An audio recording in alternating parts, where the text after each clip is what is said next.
All right. Okay. So, excuse me. What this is about, is about you. As all these classes are about. They're about you. One of the things I thought about was that, do we realize how little do we know about ourselves? What do people see? You wake up in the morning, you brush your teeth, and you're probably looking in the mirror. So that's a couple of minutes that we're looking at ourselves and see what we look like. But the rest of the day, everybody's looking at us. Do we know what we look like when we react to when somebody says something we like, something we don't like? Do you know where your hands go? Do you know if one eyebrow goes up, the other eyebrow goes down? Do you know who you are to the outside world? That's why I have the videotape on. The videotape is so that you can see who you are. Understand? Yeah. Yeah. And it's important because then by knowing that, then you know maybe why people react or don't react, or so this is an introduction of you To myself. to you. Exactly. Yeah. I had an experience where I met this guy who was standing on the bus stop.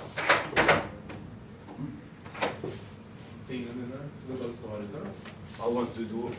Ja, det gjorde rätt. Ja. Hej då Thomas. Good luck. Ja, Miro is possible. The possible thing. yes, I'm the Superman.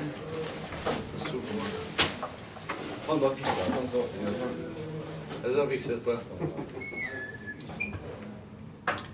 You mentioned. Yeah, I met the young boy at the bus stop, and he was like standing there and waiting a while. I was thinking he wanted something, and then finally he went over to me and asked if I had a cigarette.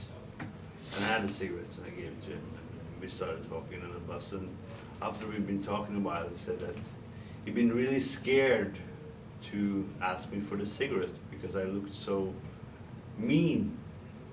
Okay. And I never figured that I could look mean to anybody, or mean is not maybe not the right Yeah, but I word, understand what you're it's, saying, it's like intimidating. Yeah, yeah. So. So you wondered, huh? Yeah, so that gave me a little eye opener that I might not be what I, Feel.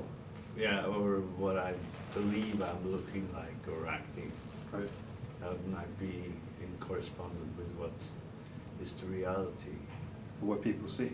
Yeah, what people see. It's kind of weird, isn't it? Yeah. I always think it's strange. We literally spend, let's say, 2, 3, 4 minutes, whatever it takes to brush teeth, because usually brush your teeth, you brush it in the mirror. You comb your hair if you got hair. We don't have much hair. No. And maybe we look at ourselves one more time to make sure everything is, nothing's crooked. You go out the door, and when's the next time you see yourself? You can come back home. How many hours is that? That's a 12-hour day. And people are looking at you all day long, and you have no idea what you look like. Yeah. The world is drawing opinions about you, conclusions, and we have no idea. It's not only how you look, it's also how you act and people react to that. I feel that when I was younger, I was much tougher in that sense. That I didn't care about what people thought about me because I was invincible and had my own opinions and that all that. But that changed. Now I'm not much more wary about how other people perceive me. When did it change? Why did it change? It's changed, I think,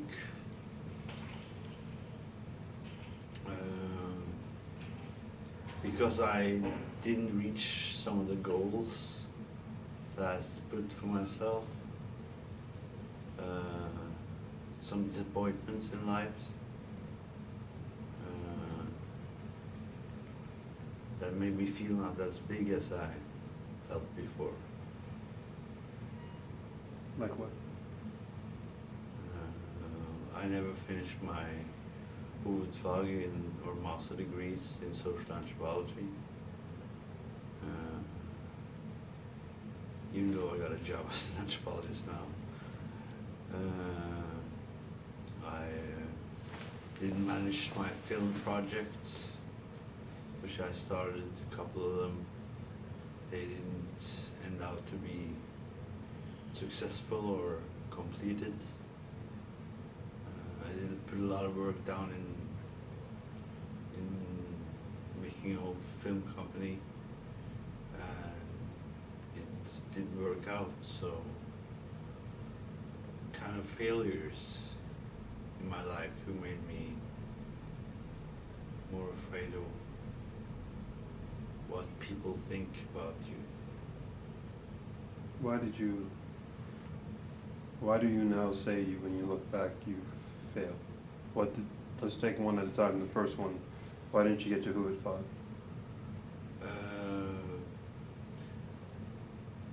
I wasn't structured enough. I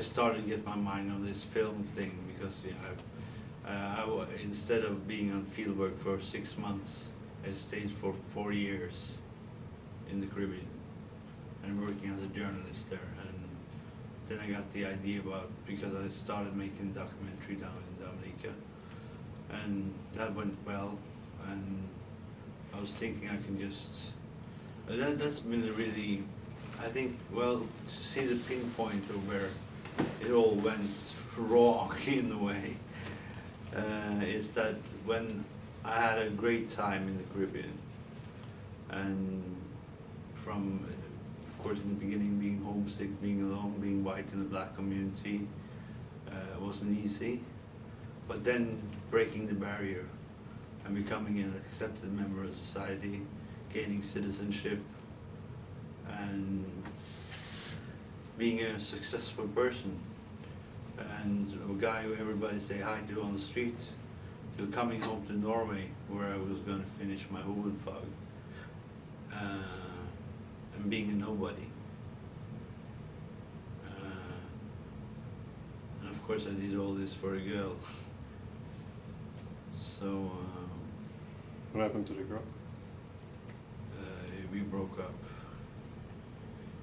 After how long? She came to Norway with me. We've been together for about a year. But it was kind of this, in the Caribbean I became also affected by Caribbean morale when it comes to sexuality. When I came back to Norway, I wanted to have the slate clean, so I told her all the unfaithfulnesses and all that, and worst thing is I had sex with her little sister and she couldn't take that, so she punished me after that by sleeping with a friend of mine, and it was a kind of hard breakup, but it was very hard in a way that it went fast. So it was not a painful breakup, it was a rough breakup. Did that happen here in Norway, or? Here in Norway, yeah. Because at that time I'd been working at the UDE, so I managed to get her full citizenship in Norway without getting married, because of the paragraph that if you've been samboer for 2 years, you can. So she stayed in Norway a while after, but she left back for Dominica now. She has a child there now, so You miss her? no. No. Do you miss that time in your life? I missed that time in my life, yeah, definitely. When I was, those couple of years, last years in Dominica, before we went back to Norway, I enjoyed that very much. It was But the problem is I tried because I tried to go back again to start over again, but that didn't really work out. So You impacted me. yeah, I've been back several times. Sometimes on vacation, but one time I went back to get my job back and start all over again, but it wasn't the same in a way. What changed? I think it was me who changed.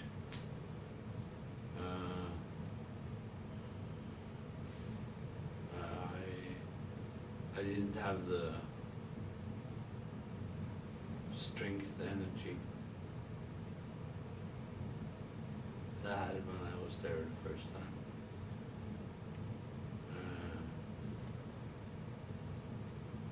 I think it's important for people to get recognition. And I also hear that when you speak also, that the good feeling of, or how important it is to get recognition from other people. And when I was there the first time, I was like this nobody white boy who suddenly comes here and he makes things, you know, people get excited about it, and wow, this white boy can do something, you know, he can contribute. Next time I come back, I'm Andy, you know, and I'm expected to do that and that, and you know, keep the work hours and be much more bossy. You have to keep the news stories coming in and all that. So. What part of you changed? Was it the energy, the drive? Were you physically slower? Were you not smiling as much? Were you not as happy? Did you put on weight? Did you lose weight? Did you? I didn't smile as much, I think. Why not?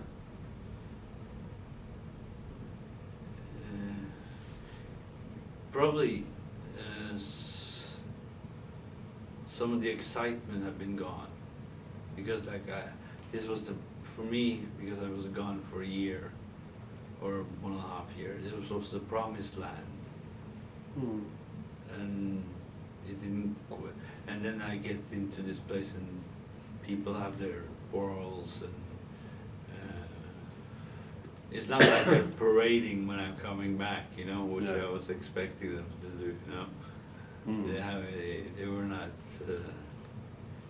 They were not as happy to see me as I hoped they would be, Why not? because they have their own life, you know. I'm not the center of the universe. And that hurt to know that, realize that? Yeah, The realization that you're not the center of the universe. yeah.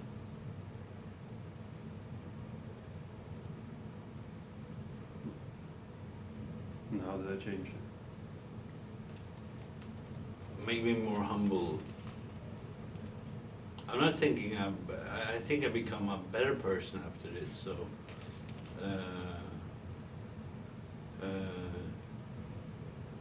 when you go, this is some years back now, this was in 2004, so 6 years ago. I think that through this I was living in a bubble, because I think that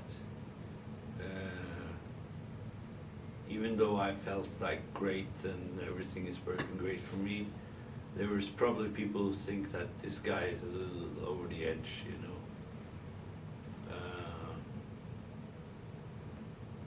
Is it okay? To be over the edge.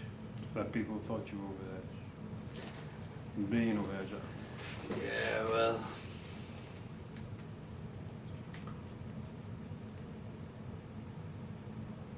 I don't like that. I don't like people thinking that I'm over the edge. I like people to be honest in their